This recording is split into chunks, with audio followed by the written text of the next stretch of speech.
민법 총칙이 10문제가 나오는데 민법 총칙은 법률 행위의 유효 요건에 관한 내용이라 그랬어요. 유효 요건. 여기에 5개가 나오죠. 목적 요건, 확정성, 가능성, 적법성, 타당성. 의사표시 요건. 여기에 비정상적 의사표시가 4개가 나오죠. 비진의 허위 표시, 착오, 사기, 양박. 대리가 나오고요. 법률행위 부관이라고 조건기한이 나오죠. 그죠? 그리고 이런 유효 요건을 갖추지 못하면 그 법률행위 무효 또는 취소할 수 있죠. 무효인 법률행위 취소할 수 있는 법률행위. 근데 여기에서 이제 9문제 내지 10문제가 나오는 거라서. 근데 여기서 만약에 10문제가 안 나오고 9문제가 나온다. 그럼 나머지 하나는 어디서 나오냐? 요 법률행위와 관련해서 법률행위는 민법의 조문 구조에서 따지면 민법 조문 구조가 3단 구조로 이루어져 있는데 법률행위는 가운데 법률 요건이 들어있다. 법률 요건. 이 법률 요건에 따라서 일정한 법률 효과가 발생한다 그랬어요. 법률 효과가 뭐냐? 권리 변동이라고 그랬어요. 여기 지금 봤던 타이틀 권리 변동. 3가지 모습이 있죠. 취득, 변경, 소멸. 여기서 한 문제가 나올 수 있단 말이죠. 가끔. 자, 여기서 취득과 관련해서 일단 원시 취득, 승계 취득 구별해야 되고요. 승계 취득은 또다시 이전적 승계와 설정적 승계를 구별해야 되죠. 조금 더 세밀하게 들어가면 이전적 승계를 또다시 특정 승계와 포괄 승계로 구별하는 것까지 나올 수도 있단 말이죠. 조금 더 세부적으로 들어가면. 이 분류. 변경은 주체 변경, 내용의 변경, 작용의 변경이 있고요. 내용의 변경이 또다시 양적 변경과 질적 변경이 있는데 이 질적 변경과 작용의 변경 구별 꼭 해야 되죠. 이것도 구별해야 되죠. 소멸은 절대적 소멸과 상대적 소멸 구별해야 됩니다. 이렇게 권리 변동과 관련해서 구별하는 거. 요거 한 문제 나올 수 있다. 두 번째, 이 권리를 변동시키는 원인, 법률 요건은 2가지가 있다. 법률 행위와 법률 규정.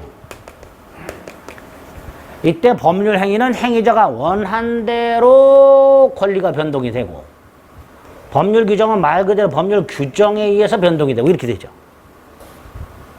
여기서 이 법률 행위와 법률 규정을 구성하는 구성 요소, 그걸 뭐라 하죠? 법률 사실. 요 법률 사실도 간혹 물어보는 게 있더라. 특히 2개. 법률 행위의 필수 구성 요소. 뭐가 있죠? 의사 표시. 법률 규정의 구성 요소. 의사 표시하고 구별해야 될 거 뭐가 있죠? 준 법률 행위. 의사 표시하고 준 법률 행위 구별해야 되고요. 준 법률 행위 중에서 의사의 통지. 요거 외워야 되죠. 최고. 요거 하나는 기억해야 되죠.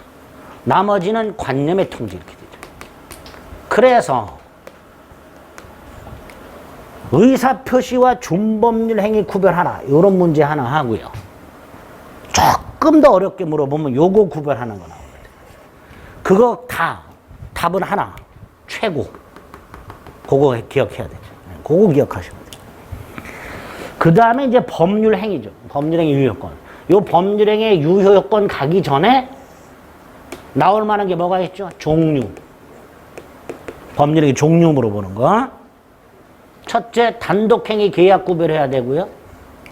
단독행위는 또다시 상대방 없는 단독행위와 상대방 있는 단독행위 구별해요. 여기 첫 번째죠.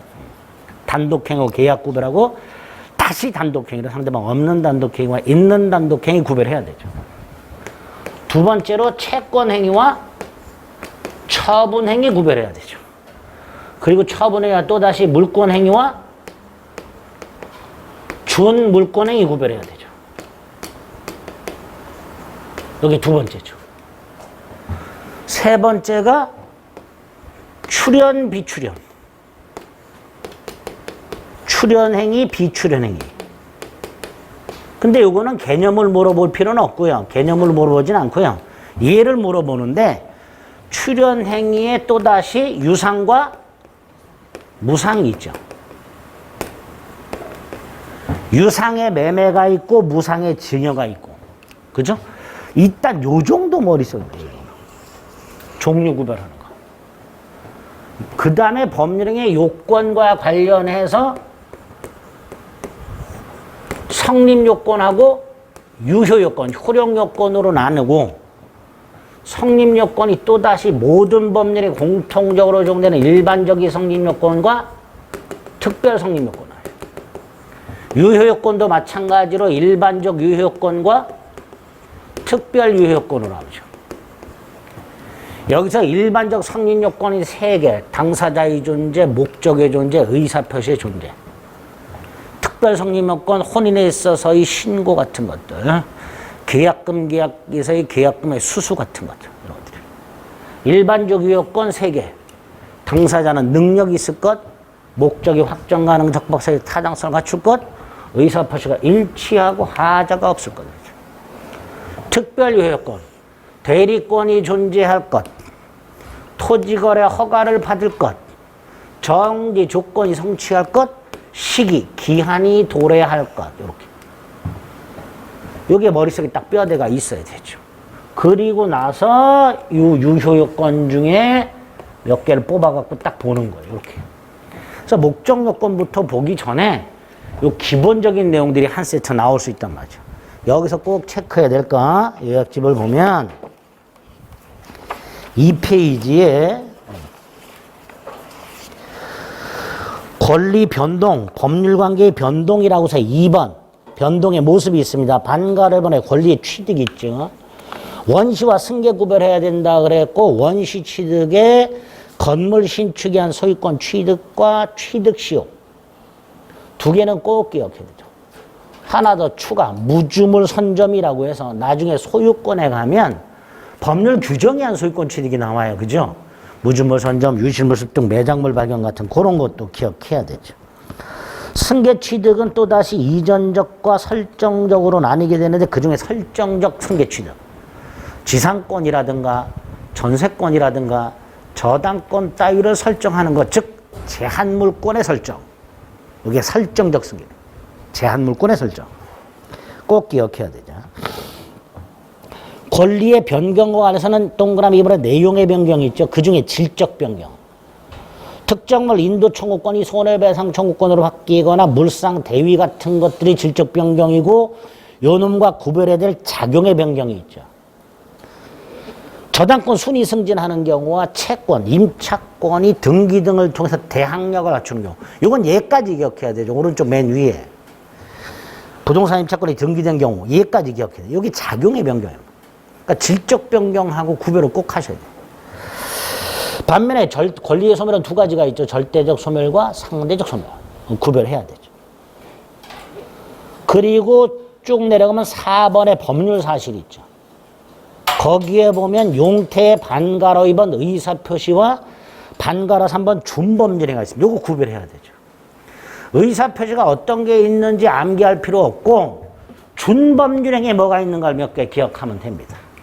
그중에 의사의 통제 최고가 있고요. 관념의 통제, 통지 승인이 있습니다. 통지 승인. 조심해야 돼요. 거기 통지 승인이 있는데 그 승인 밑에 채권, 양도에 있어서 채무자의 승낙이랍니다. 승낙이라고 되어 있는데 본질은 승인입니다. 승인이라는 게 뭐냐? 알았다라는 뜻이에요. 알았다, 알았다. 우리 청약과 승낙에서 그 승낙을 말하는 게 아닙니다. 그냥 승낙이라고 나오면 청약, 계약을 요청하는 의사표시, 승낙 이렇게 나오면 이건 의사표시예요. 청약과 승낙이라고 나오면 의사표시입니다. 그런데 채권자가 채권을 판 다음에 채무자한테 통지를 해요. 야, 내가 너한테 꿔준 돈 100만 원 그거 채권 나 병한테 팔았거든? 나중에 병한테 갚아. 이게 채권 양도 통지예요. 이때 채무자가 알았다.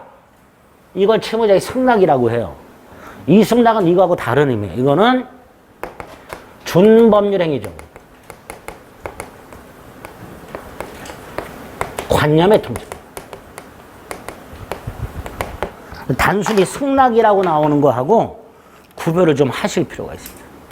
아주 어렵게 내면 요거 내는 경우가 있어요. 구별해라. 의사표시가 아닌 것 골라라 했을 때 요거 내는 경우가 있습니다.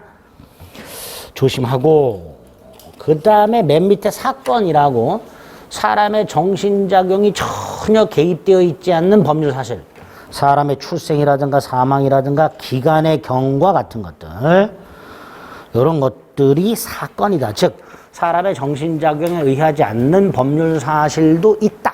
그거 조심하시면 되고요. 그럼 한 장을 넘기면 법률 행위가 나오고 법률의 특징이 있습니다. 원하는 대로 효과가 발생한다는 거 하고 반드시 의사표시를 필수 요소로 하기 때문에 양가로 2번. 첫 번째 쪽 끝에 의사표시 없는 법률 행위는 있을 수 없다. 출제가 된 바가 있죠. 옳은 지문으로. 그리고 이제 법률의 종류가 나와 있죠. 그 중에 단독행위. 자, 상대방 없는 건 외워야 되죠. 유언, 재단법인 설립행위, 권리 포기 또는 소유권의 포기 이렇게 나오고 조금 더 구체적으로 동산 소유권 포기 이렇게 되죠. 그 밑에 주의라고 되어 있습니다. 합의 해제, 매매 예약, 채무 인수라고. 요거는 이렇게 나오죠. 다음 중 단독행위가 아닌 것은 이렇게 나와요. 문제가 그렇게 나와요. 다음 중 단독행위가 아닌 것은, 그럼 계약을 고르라는 거죠. 그때 답으로 나온 게 요거들이에요. 합의 해제, 매매 예약, 채무 인수. 단독행위가 아니라 계약이다. 기억하셔야 됩니다. 그리고 단독행위 특징 중에 동그라미 니은. 부관 가서 볼 건데 원칙적으로 조건이나 기한을 붙일 수 없다. 단 상대방이 동의한 경우 하고요. 상대방에게 이익만을 주는 경우라고 해서 채무 면제가 있죠. 그거 기억해요. 채무 면제. 갑이 을에게 100만 원을 꿔줬는데 33회 시험에 합격하면 100만 원 안 받을게. 이게 채무 면제예요. 채무 면제라고 하기도 하고 채권 포기라고도 하는데요. 단독행위입니다. 그런데 조건을 붙일 수 있단 말이죠. 상대방에게 이익만 주기 때문에 그거 조심하시고, 그 다음에 오른쪽에 법률 효과를 기준으로 채권행위와 처분행위로 나누고, 채권행위는 다른 말로 의무부담행위. 우리 시험에서 다음 중 의무부담행위가 아닌 것은 이라고 문제를 출제한 적도 있습니다. 그러니까 채권행위 이퀄 의무부담행위. B에 보면 의무부담행위라고 되어 있죠. 채권행위는 계약을 하는 거예요. 그래서 당사자에게 채권 채무가 발생하는 건데, 채권행위는 뭔가를 처분하는 행위나 처분 전 단계에 따라서 처분 권한이 필요가 없죠. 그래서 우리 이런 말 많이 들어봤죠. 타인 권리 매매 계약도 일단은 유효하다. 채권행위의 특징이에요. 반면에 처분행위는 권리를 종국적으로 변동시키는 건데, 특히 B에 보면 소유권 이전, 부동산 소유권 이전하면 등기 넘겨줘야 되죠. 그 다음 지상권 설정, 전세권 설정, 저당권 설정, 이런 것들이 처분행위 중에서 물권을 설정해 주는 거니까 물권행위 이렇게 부르죠. 반면에 준물권행위는 처분행위 일종인데 두 가지. 채권 양도와 채무 면제. 이거 기억해야 됩니다. 암기해야 됩니다. 채권 양도와 채무 면제. 준물권행위. 이면서 처분행위. 처분행위는 처분 권한이 필요. 이렇게. 그래서 밑에 주의라고 되어 있는 게 출제가 되는 지문입니다. 처분 권한 없는 자의 채권행위는 유효. 처분 권한이 없는 자의 처분행위는 무효. 이런 식으로. 출연은 유상과 무상이 있고, 유상의 매매가 있고, 무상의 증여가 있다. 그 정도는 기억을 해 두셔야 됩니다. 그리고 4번의 법률의 요건이라고 해서 양가로 2번. 특히 두 번째 줄. 법률 행위가 성립하지 않으면 무효 취소 문제는 생기지 않죠. 법률 행위가 무효다 또는 취소할 수 있다라는 말은 성립은 일단 했다는 걸 전제로 하는 거예요. 따라서 성립조차 하지 않았으면 무효 취소 문제는 생길 여지가 없다라는 거 하나 하고요. 성립 요건 있죠. 일반적 성립 요건, 당사자가 있을 것, 목적이 있을 것, 의사 표시가 있을 것. 그 일반적 성립 요건이 갖출 요건이 일반적 효력 요건이죠. 그 두 개 연관 관계를 같이 기억을 하셔야 됩니다. 당사자의 존재는 성립 요건이고요. 당사자가 능력이 있을 것은 효력 요건이죠. 그리고 한 장을 넘기면 특별 성립 요건에 계약금 계약에서 계약금의 교부가 있고요. 특별 유효 요건에 대리권의 존재, 허가, 조건 성취, 기한 도래 4개. 특별 성립 요건에 4개, 대리권의 존재, 허가, 조건 성취, 기한 도래. 물어봐요. 성립 요건이 아닌 거, 유효 요건이 아닌 거 이런 식으로 물어봐요. 그리고 답으로 나왔던 것 중에 하나가 농지 취득 자격증명이죠. 농지 취득 자격증명은 유효 요건이 아니다. 일단 그 정도. 여기까지 요 목적부터 시작해서 유효 요건을 구체적으로 물어보기 전에 나올 수 있는 문제들이에요. 여기서 한 문제 정도 나올 수가 있단 말이에요.